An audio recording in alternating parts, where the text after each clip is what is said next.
Iran মধ্যপ্রাচ্যের একটি বিশাল দেশ। আমরা সবাই জানি যে ইরান আসলে পৃথিবীতে যতগুলি দেশ আছে তার ভিতরে একটি সমৃদ্ধশালী দেশ।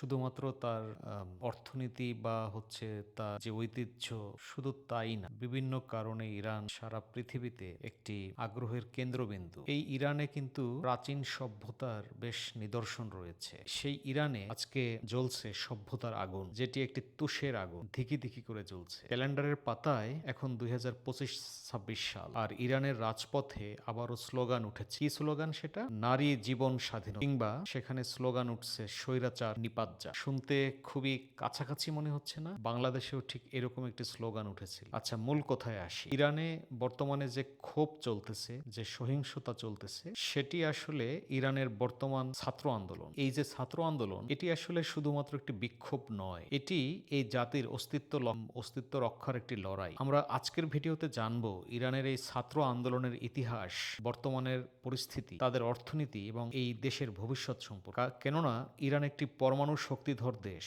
এবং সেই শক্তিধর একটি দেশ কেন তার ছাত্রদেরকে দমাইতে ব্যস্ত হয়ে পড়ে। চলুন আমরা একটু ভিতরে আমরা প্রথমে জানবো ইরানের ছাত্র আন্দোলনের, অথবা ইরানে যত আন্দোলন হয়েছে তার ইতিহাসটা। ইরানের ছাত্র আন্দোলন কিন্তু আসলে কোনো নতুন ঘটনা না, এর শেকড় অনেক গভীরে। 1999 সালে তেহরান বিশ্ববিদ্যালয়ের ডরমিটরিতে একটি হামলা হয়েছিল। সেই হামলার প্রতিবাদে কুই অফ ইউনিভার্সিটি এই ইউনিভার্সিটিতে একটি আন্দোলন হয়েছিল। এই আন্দোলন ছিল ইসলামী প্রজাতন্ত্রের ভিত্তিমূলে প্রথম বড় আঘাত। আমরা জানি যে ইরানে যে শাসন চলছে সেটি আসলে ইসলামী প্রজাতন্ত্রের শাসন। 2009 সালের সবুজ আন্দোলন বা গ্রিন মুভমেন্ট হয়েছিল।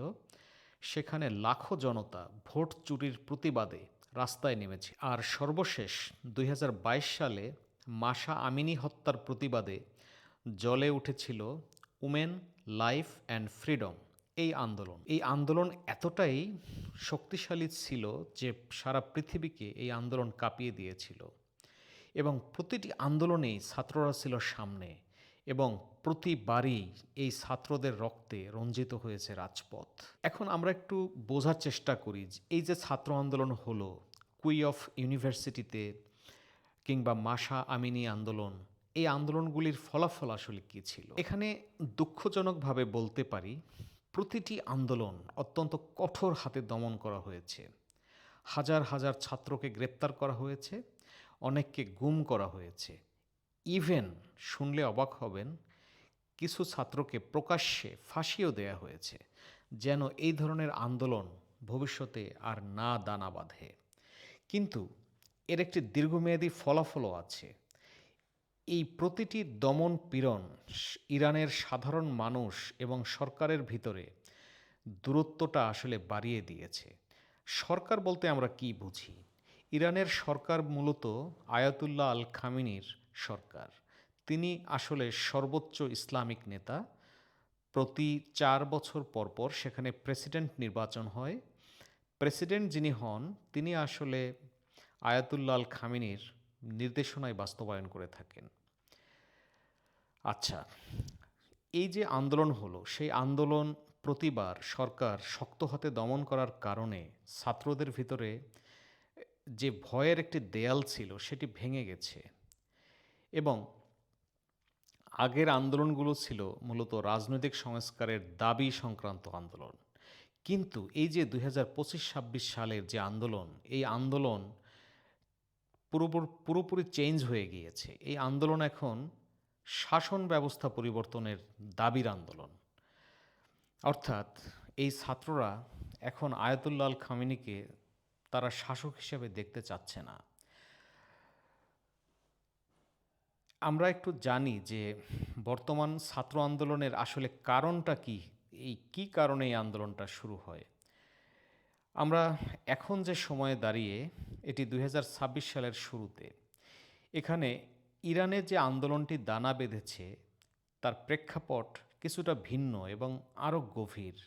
এবারের আন্দোলনের মূল কারণ শুধুমাত্র হিজাব বা সামাজিক স্বাধীনতা না, এর সাথে যুক্ত হয়েছে ভয়াবহ অর্থনৈতিক বিপর্যয়।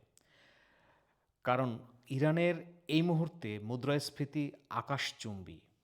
পণ্যের দাম 50 থেকে 80% বেড়ে গেছে। সেখানে বিশ্ববিদ্যালয়ের ছাত্ররা দেখেছে তাদের সামনে কোনো ভবিষ্যৎ নেই। আপনি শুনলে অবাক হবেন যে তেহরান বিশ্ববিদ্যালয়, শরীফ ইউনিভার্সিটি অব টেকনোলজি কিংবা ইস্পাহানের মতো শহরগুলিতে সেখানকার বিশ্ববিদ্যালয়ের ছাত্ররা রাস্তায় নেমেছে শুধুমাত্র তারা চায় অর্থনৈতিক কারেকশন, মুদ্রাস্ফীতির লাগাম টেনে ধরা এবং তারা চায় চাকরি। তাদের স্লোগান এখন আরও তীক্ষ্ণ। তারা বলছে যে তারা আর সংস্কার চায় না, তারা চায় এই যে শাসন ব্যবস্থা, এই শাসন ব্যবস্থার সম্পূর্ণ বিলোপ চায়। শুনলে অবাক হবেন, এই ছাত্ররাই এখন বলছে যে আমাদের শত্রু আমেরিকা না, আমাদের শত্রু এখানেই। কি শুনলে অবাক লাগে না? যে ইসলামী প্রজাতন্ত্র, সেখানে সর্বোচ্চ ধর্মীয় নেতা আয়াতুল্লাহ আল খামেনি তিনি বলছেন যে আমেরিকা তার শত্রু। তিনি আমেরিকার ভয় দেখিয়ে তিনি স্বৈরাচারী যে শাসন ব্যবস্থা, কিংবা আমরা যদি ভালোভাবে বলি যে তিনি এক হাতে শাসন ব্যবস্থা ধরে রেখেছেন, সেখানে সেই দেশেরই ছাত্ররা বলছে যে আমাদের শত্রু আমেরিকা নয়, আমাদের শত্রু এখানেই। এর কারণ কি? আসলে তারা চায় যে সম্পূর্ণ শাসন ব্যবস্থার পরিবর্তন। কারণ তারা দেখছে যে এই যে রক্ষণশীল শাসন ব্যবস্থা, এতে আসলে তাদের সকল বাজেটের অধিকাংশ টাকা চলে যাচ্ছে সামরিক ব্যয়ের চাহিদা মেটাতে। তারা শিক্ষা খাতে খুব বেশি ব্যয় করতে পারে না, বিনিয়োগ বাড়ছে না, তাদের অর্থনীতি বিভিন্নভাবে প্রেসারে পড়ে যাচ্ছে। কারণ আমেরিকা বিভিন্নভাবে তাদের উপরে এম্বার্গো দিয়ে রেখেছে, বিভিন্ন ধরনের কোটা কিংবা হচ্ছে যে নিষেধাজ্ঞা দিয়ে রাখছে। সেই কারণে ইরানের অর্থনীতি আসলে ভালো নেই। আমরা একটু দেখি যে ইরানের যে আন্দোলন, এটার সফলতা এবং এর সামনে আসলে কি ভবিষ্যৎ আছে। আচ্ছা, এই যে ছাত্র আন্দোলন, এটা যদি সফল হয় তাহলে ইরানের ভবিষ্যৎ কেমন হবে? এর উত্তরটা আসলে চমকপ্রদ। ইরান যদি একটি গণতান্ত্রিক পথে ফিরে আসে, তবে এটি মধ্যপ্রাচ্যের একটি পাওয়ার হাউস বা শক্তি কেন্দ্রে পরিণত হতে পারে, একথা নির্দ্বিধায় বলা যায়।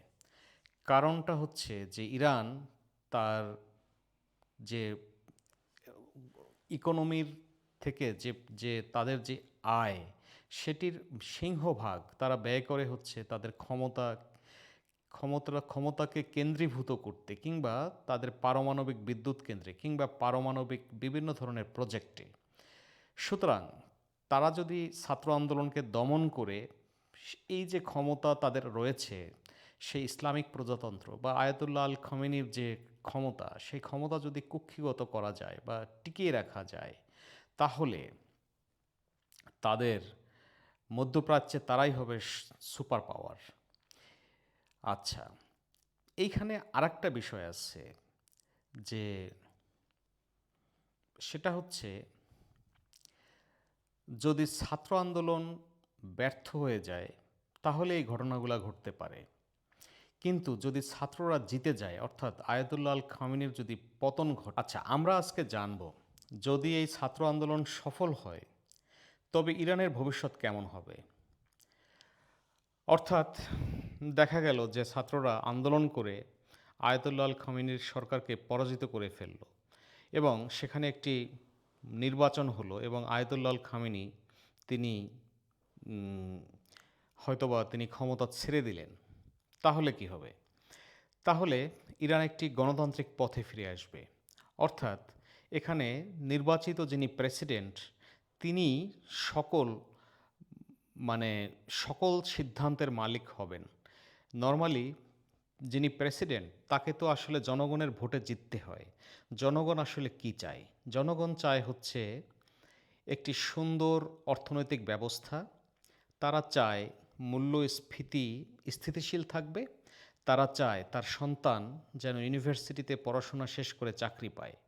তারা চায় তার সন্তান যদি ইউনিভার্সিটিতে পড়াশোনা নাও করে, তারপরও যেন তার জন্য চাকরি থাকে। তাহলে প্রেসিডেন্ট এই ধরনের প্রতিশ্রুতি দিয়ে যখন নির্বাচিত হবে, তখন কিন্তু আর সে কয়টা পারমাণবিক বোমা আছে সেটার দিকে সে আসলে মনোনিবেশ করবে না। তিনি যেটা করবেন সেটা হচ্ছে তিনি তার অর্থনীতিকে গতিশীল করবেন এবং এই গতিশীলতার মাধ্যমে ইরানের যে আমরা ইরানের যে ইতিহাস দেখি, ইরানে যে বড় বড় লিডার ছিল, ইরানের যে বিশাল অর্থনৈতিক কেন্দ্রবিন্দু ছিল সেটি ফিরে আসবে এবং পৃথিবীর সাথে এর বাণিজ্যের দরজাটা খুলে যাবে, নিষেধাজ্ঞাগুলো চলে যাবে এবং এর মাধ্যমে এই মধ্যপ্রাচ্যে ইরান একটি ভালো অবস্থানে ফিরে আসবে। আর যদি ইরানের আন্দোলন ব্যর্থ হয়ে যায়, অর্থাৎ সরকার আরও কঠোর হয়ে গেল এবং ইরান হয়তো কোনো না কোনোভাবে এই ছাত্র আন্দোলনকে যদি দমন করে ফেলে, তাহলে ইরানের জন্য ভবিষ্যতে যেটা হবে সেটা শুনলে আপনি আরও চমকে যাবেন। সেটা হলো ইরান হয়ে যাবে সেকেন্ড নর্থ কোরিয়া, অর্থাৎ উত্তর কোরিয়ার মতোই ইরান হবে একটি বিচ্ছিন্ন এবং একই সাথে দরিদ্র কিন্তু পরমাণু অস্ত্রে নিজের কাছেই নিজে জিম্মি একটি দেশ। অর্থাৎ তার পারমাণবিক অস্ত্রের ঝনঝনানি বাড়বে কিন্তু জনগণ দরিদ্র থেকে দরিদ্র হয়ে যাবে এবং একেবারে বিচ্ছিন্ন হয়ে পড়বে। তবে এখানে একটি বিষয় আছে, সেটা হচ্ছে যে তরুণ প্রজন্ম এই যে আন্দোলন করছে, এটি আসলে ইরানে আজকে নতুন না, অনেক দিন থেকে এই আন্দোলন হচ্ছে। হয়তো এতদিন ধরে ইরানের সরকার, যে ইসলামিক প্রজাতন্ত্রের যিনি সরকার, তিনি হয়তো বা এটিকে দমিয়ে রাখতে পেরেছিলেন, হয়তো ভবিষ্যতে তিনি পারবেন না। সেখানে অবশ্যই গণতন্ত্র আসবে। যেমনটা আপনারা খেয়াল করবেন যে পৃথিবীর অনেক দেশেই আপনার যারা ক্ষমতা কুক্ষিগত করে রাখতে চেয়েছে তাদের পরিণতিটা আসলে ভয়ঙ্কর হয়েছে। আচ্ছা, ইরানের যে বর্তমানের যে অর্থনীতি, সেখানে আমরা কি কি চ্যালেঞ্জ দেখি? আমরা যদি ইরানের অর্থনীতির দিকে একটু তাকাই, সেখানে আমরা দেখব যে ইরানের অর্থনীতি বর্তমানে লাইফ সাপোর্টে আছে। কীরকম? বছরের পর বছর ইরানে যে পশ্চিমা বিশ্ব, বিশেষ করে আমেরিকা নিষেধাজ্ঞা দিয়ে রেখেছিল এবং ইরানের ভিতরে অভ্যন্তরীণ দুর্নীতিও রয়েছে, যদিও সেটা বাইরে খুব একটা প্রকাশিত হয় না। এর কারণে এই ধনী দেশটি বর্তমানে কিছুটা পঙ্গু হয়ে আছে। ইরানের মুদ্রার নাম হচ্ছে রিয়াল। এই যে রিয়াল, সেই রিয়ালের মান বর্তমানে সর্বনিম্ন পর্যায়ে। এটাই মূলত ছাত্রদের মনোকষ্টের একটি বড় কারণ। সেখানে মুদ্রাস্ফীতি, আমি আগেও বলেছি, মুদ্রাস্ফীতি 50%-এরও বেশি।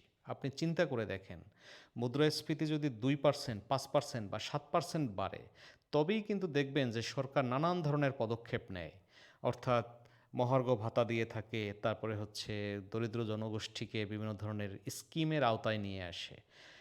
আপনি খেয়াল করে দেখেন যে ইরানে বর্তমানে মুদ্রাস্ফীতি 50%-এর বেশি। অর্থাৎ একটা পাউরুটির দাম যদি 100 টাকা আজকে হয়, তাহলে 50% মুদ্রাস্ফীতি হলে সেটার দাম হয়ে যাবে 150 টাকা। এই ইরানে যতটুকু শুনেছি সাধারণ ছাত্ররা যেটা বলছে সেটা হচ্ছে যে সেখানে মাংস কেনা বা ফল কেনা তারা বিলাসিতা মনে করে। অথচ দেখেন ইরানে মাংস কিংবা ফল এগুলো তো আসলে ইরানের একেবারেই সাধারণ জিনিস ছিল। সেখানে ইরানের সরকার তাদের যে ক্রুড অয়েল সেটা বিক্রি করে যেটা আয় করে, তার সকল অংশই আপনি ধরতে পারেন 100 ভাগের ভিতরে 80 ভাগ তারা ব্যয় করে সামরিক খাতে বা দেশের বাইরের প্রক্সি যুদ্ধ চালাতে। ফলে তাদের দেশের উন্নয়নটা বর্তমানে একটু স্ট্যাগন্যান্ট হয়ে আছে। আর ইরানের অর্থনীতির কিন্তু সম্ভাবনা ব্যাপক। কীরকম আমি সেটা বলি। ইরানে ভৌগোলিকভাবে আপনি দেখেন যে ইরান এশিয়া এবং ইউরোপের একটি সংযোগ স্থলে অবস্থিত। সিল্ক রোডের এই দেশ, অর্থাৎ সিল্ক রোড বলতে আমরা যেটা বুঝি সেই সিল্ক রোডের সাথে এই ইরান কানেক্টেড এই দেশটা কিন্তু আসলে কেন্দ্রবিন্দু হওয়ার সম্ভাবনা আছে।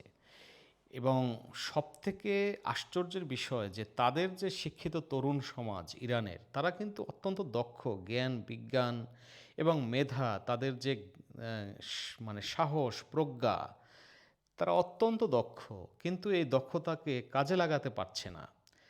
খেয়াল করেন, যদি তাদের এই নিষেধাজ্ঞাগুলি না থাকতো এবং সঠিক ব্যবস্থাপনা থাকতো, তাহলে দেখেন ইরানের পর্যটন, প্রযুক্তি এবং শিল্প, এই তিনটা খাতে ইরান কিন্তু তুরস্ক কিংবা সৌদি আরবকেও ছাড়িয়ে যেতে পারত। এটি ইরান আসলে এমন একটি ঘুমন্ত মানে দৈত্য, যাকে আসলে শেকল দিয়ে ওই দেশের সরকার বেঁধে রেখেছে। কথাগুলি শুনতে অবাক লাগবে, কিন্তু আসলে কথাটি সত্যি। শুধুমাত্র একটি কারণ তারা যেটা বলে, যে সেটা হচ্ছে তারা মনে করে যে আমেরিকা তাদেরকে আক্রমণ করবে। আচ্ছা, ইরানে একটি গণতান্ত্রিক সরকার প্রয়োজন। এটা কেন প্রয়োজন? আমি যদি একটু সহজ করে বলি, সেটা হচ্ছে, আপনারা ইরাকের কথা চিন্তা করেন। ইরাকে সাদ্দাম হোসেন ছিলেন। আহ, আমরা মুসলমান হিসেবে আমরা সাদ্দাম হোসেনকে আবেগের দৃষ্টিতে দেখি, কিন্তু আপনি খেয়াল করে দেখেন, সাদ্দাম হোসেন বিনা কারণে এই যে আপনার গালফ ওয়ার, মানে যেটা উপসাগরীয় যুদ্ধ আমরা বলি, সেই যুদ্ধে তারা জড়িয়ে যায়। সাদ্দাম হোসেন ওমানের সাথে বিনা কারণে অথবা অল্প প্রয়োজনে, বা বলা যায় যে তুচ্ছ কারণে যুদ্ধে জড়িয়ে পড়ে, ইরানের সাথে যুদ্ধ করে। এবং এই সরকার যুদ্ধটাকে, মানে যেহেতু সাদ্দাম হোসেন আর্মির লোক ছিলেন, তিনি জনগণের মধ্যে নিজের যে মানে শৌর্যবীর্য, এটা প্রদর্শন করার জন্য তিনি মানে নিয়মিতই মহড়ার আয়োজন করতেন, প্রক্সি যুদ্ধ চালু করে রাখতেন, এটা শুধুমাত্র তার ক্ষমতা ধরে রাখার জন্য। এবং দেখেন, তিনি আমেরিকার সরকারের বিরুদ্ধে বিভিন্ন ধরনের প্রোপাগান্ডা, বিভিন্ন ধরনের মানে সরাসরি এক ধরনের বৈরিতায় লিপ্ত হয়েছিলেন। এবং এর ফলে দেখেন, আমেরিকা ঠিকই এই ইরাককে একেবারে কিন্তু ধ্বংস করে দিয়েছে। আজকে দেখেন যে ইরাকের যিনি প্রেসিডেন্ট ছিলেন সাদ্দাম হোসেন, তিনি তো নেই, তার সাথে পুরো ইরান একটি আমি বারবার ইরান বলছি, এটা ইরাকের কথা বলতেছি। সেই ইরাক একেবারেই মানে ধ্বংস স্তূপের তলানিতে। এখন আপনি খেয়াল করেন যে ওই ইরাকে যদি একটি গণতান্ত্রিক সরকার থাকতো এবং তারা যদি বিশ্ব বাণিজ্যের সাথে কানেক্টেড থাকতো এবং আমেরিকার সাথে তারা যদি একটি মানে অফিসিয়াল কানেক্টিভিটি বজায় রাখতো, অন্যান্য দেশ যেমনটা রাখে, যেমন সৌদি আরব রেখেছে, কুয়েত কাতার রেখেছে, তারা কিন্তু তার জনগণকে নিয়ে ভালোই আছে। সেইখানে ইরাক যেটা করেছে সেটা আসলে কিন্তু অপ্রয়োজন ছিল। এবং দেখেন, কোনো না কোনোভাবে আজকে ইরাক কিন্তু একেবারেই মানে বিস্মৃতির তলানিতে চলে গেছে। এই দেশটি ঘুরে দাঁড়াতে আরও 50 থেকে 100 বছর লাগবে। এবং ইরান ঠিক সেই একই পথে হেঁটে যাচ্ছে। এবং ঠিক এই কারণেই আমি বিশ্বাস করি যে ইরানে একটি গণতান্ত্রিক সরকারের প্রয়োজন আছে। ইরানের এই গণতান্ত্রিক সরকার তাকে অর্থনৈতিক মুক্তি দিবে, এবং এজন্যই গণতন্ত্র দরকার। আমার যুক্তিটা হচ্ছে, বর্তমানে আয়াতুল্লাহ আল খামেনির যে সরকার রয়েছে, সেখানে কিন্তু জবাবদিহিতা নেই। অর্থাৎ তিনি যেহেতু ধর্মীয় সর্বোচ্চ নেতা, তিনি যা কিছুই বলেন, তিনি যা কিছুই করেন, সেটিকে জনগণ কোনো জবাবদিহিতার ভিতরে নিয়ে আসতে পারে না। কেন পারে না? কারণ হচ্ছে, আয়াতুল্লাহ আল খামেনি কোনো নির্বাচনে অংশ নেন না। তিনি সর্বোচ্চ নেতা এবং তিনি ওই পদেই মৃত্যুর আগ পর্যন্ত থাকবেন বলে তিনি ধরে নিয়েছেন। এবং তিনি মারা যাওয়ার আগে যেটা করবেন, তার একজন উত্তরসূরি তাকে তিনি এই পদে বসিয়ে যাবেন, এবং তিনিও নির্বাচন ছাড়াই একজন সর্বোচ্চ নেতা হিসেবে নির্বাচিত প্রেসিডেন্টের উপরে প্রভাব বিস্তার করবেন। এখন খেয়াল করেন, ইরানে এই একটি নির্দিষ্ট গোষ্ঠী, মানে যারা হচ্ছে ইসলামিক শাসন ব্যবস্থা ইরানে যারা কায়েম করে, ওই নির্দিষ্ট গোষ্ঠী ইরানের সকল সম্পদ নিয়ন্ত্রণ করে। এবং সেখানে এই সকল সম্পদ নিয়ন্ত্রণের পাশাপাশি তারা এমন আইন কানুন প্রবর্তন করে কিংবা বিশ্ব বাণিজ্যের রূপরেখা নির্ধারণ করে, সেখানে কিন্তু সাধারণ জনগণের ইচ্ছা অনিচ্ছার কোনো মূল্য নেই। কিন্তু যদি সেখানে একটি গণতান্ত্রিক সরকার থাকতো, তাহলে কিন্তু সেখানে স্বচ্ছতা আসতো। বিদেশি বিনিয়োগকারীরা তখন নির্ভয়ে বিনিয়োগ করতে পারত।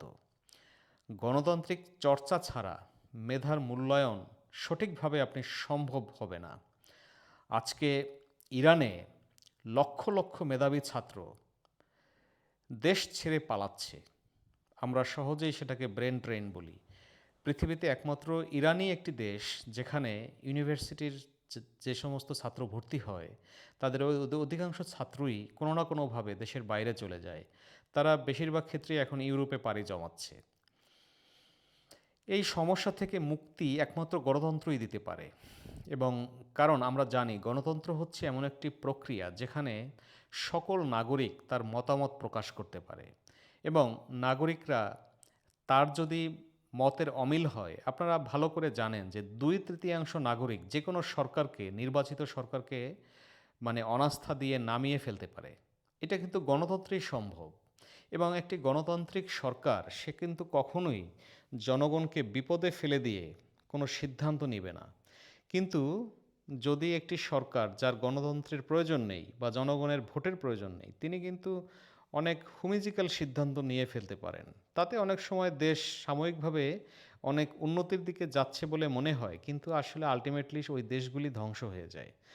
যেমন আমি আপনাকে উদাহরণ হিসেবে দিয়ে বলতে পারি চায়নার কথা। চায়না 1949 সাল থেকে সেখানে কমিউনিজম আছে। সেখানে কিন্তু নির্বাচন হয় কীরকম, যে কমিউনিস্টদের ভিতর থেকেই যে কাউকে নির্বাচন করতে হবে, অর্থাৎ অন্য কোনো দল সেখানে নাই। তো এই চায়না হয়তো এই মুহূর্তে যদি তারা তাদের দেশে মানে কমিউনিজমের পাশাপাশি আরও কিছু দলকে যদি তারা সুযোগ দিত এবং প্রকৃত গণতন্ত্র যদি নিয়ে আসতে পারত, তাহলে কিন্তু এই দেশটি মানে তার উন্নয়নটা কিন্তু স্থিতিশীল বা টেকসই হতো। আচ্ছা, ইরানে কিন্তু মানে যে মিনারেল রিসোর্সেস বা খনিজ সম্পদ যেটা আছে, সেটা নিয়ে যদি আমি আপনাকে বলি, আপনি অবাক হবেন যে ইরানকে আমরা বলি কি যে ইরানে তেল আছে এবং পুরো ইরান তেলের উপরে ভাসছে। আপনি যেটা জানেন সেটি আসলে একটি অংশ মাত্র। ইরানে কিন্তু খনিজ সম্পদের একটি বিশাল ভাণ্ডার আছে। সেখানে জিঙ্ক বা দস্তা আছে, এবং এই জিঙ্ক বা দস্তা উৎপাদনে ইরান বিশ্বে অন্যতম শীর্ষ। এছাড়াও ইরানে কিন্তু কপার আছে, লোহা, সোনা, ইউরেনিয়ামের বিশাল রিজার্ভও আছে। কিন্তু ইরানে যে প্রযুক্তি সেটি আসলে পুরনো প্রযুক্তি, এবং নিষেধাজ্ঞার কারণে তারা এই খনিজ সম্পদ বিক্রি করে তাদের জনগণের জন্য ভালো কিছু নিয়ে আসতে পারছে না। আর আপনারা জানেন যে মাইনিং প্রযুক্তি যদি অত্যাধুনিক না হয়, তাহলে কিন্তু ওই সম্পদগুলি আহরণ করতে খরচ বেশি হয়ে যায়, এবং এই সম্পদ মানুষের কোনো কাজে লাগে না। খেয়াল করে দেখেন যে ইরান যদি এই সম্পদগুলিকে ঠিকভাবে কাজে লাগাতে পারত, তাহলে আজকে কিন্তু সৌদি আরব ইরানের নিচে থাকতো। ইরান এই সৌদি আরবের উপরে কিন্তু অবস্থান করতে পারত। কুয়েত, কাতার এই দেশগুলি আসলে দ্বিতীয় পর্যায়ের দেশ হতো ইরানের কাছে। আর ইরানের যে পারমাণবিক বিদ্যুৎ, এবং এর কিন্তু একটা বিপদ আছে। আপনারা মানে একটু মনোযোগ দিয়ে শোনেন। আমরা মনে করছি কি যে ইরানের পারমাণবিক বিদ্যুৎ কিংবা পারমাণবিক বোমা ইরানের জন্য একমাত্র মানে ভরসা, যেটা ইরানকে বাঁচাতে পারে। কিন্তু খেয়াল করলে দেখবেন এটা তার জন্য একটি বিপদেরও কারণ। কীরকম? আমি একটু ব্যাখ্যা করি। ইরানের যে সরকার, তারা সবসময় বলে যে পারমাণবিক প্রকল্পই হচ্ছে তার গর্বের বিষয়। কিন্তু অর্থনীতিবিদরা এই তার যে পারমাণবিক প্রকল্প, এটাকে দেখছেন যে শ্বেত হস্তি হিসেবে, মানে হোয়াইট এলিফ্যান্ট। কেন? কারণ হচ্ছে এই পারমাণবিক জিত বজায় রাখার জন্য ইরান ট্রিলিয়ন ডলারের অর্থনীতি হারিয়েছে। পারমাণবিক বিদ্যুৎ থেকে তারা যে সামান্য শক্তি নিয়ে আসতে পারে, তার চেয়ে তাদের 1000 গুণ বেশি ক্ষতি হচ্ছে আন্তর্জাতিক নিষেধাজ্ঞার কারণে। তাছাড়া আরেকটা খুব গুরুত্বপূর্ণ তথ্য আছে, সেটা হচ্ছে কি ইরান একটি ভূমিকম্প প্রবণ দেশ। ওইখানে পারমাণবিক চুল্লি একটি সবসময়ই বড় ঝুঁকি, এবং ভবিষ্যতের জন্য এই ধরনের প্রকল্প তাদের মানে ইরানের জন্য একটি মানে অত্যন্ত বিস্ফোরক হয়ে দাঁড়াবে। কারণ ভূমিকম্পের কারণে তাদের যদি কোনো প্রকল্প মানে পারমাণবিক প্রকল্প যদি ভেঙে যায় বা ধ্বংস হয়ে যায়, তাহলে সেখান থেকে যে মানে রেডিয়েশন ছড়াবে বা তাদের যে পরিবেশের ক্ষতি হবে, সেটা কিন্তু সামাল দেওয়া এত সহজ হবে না।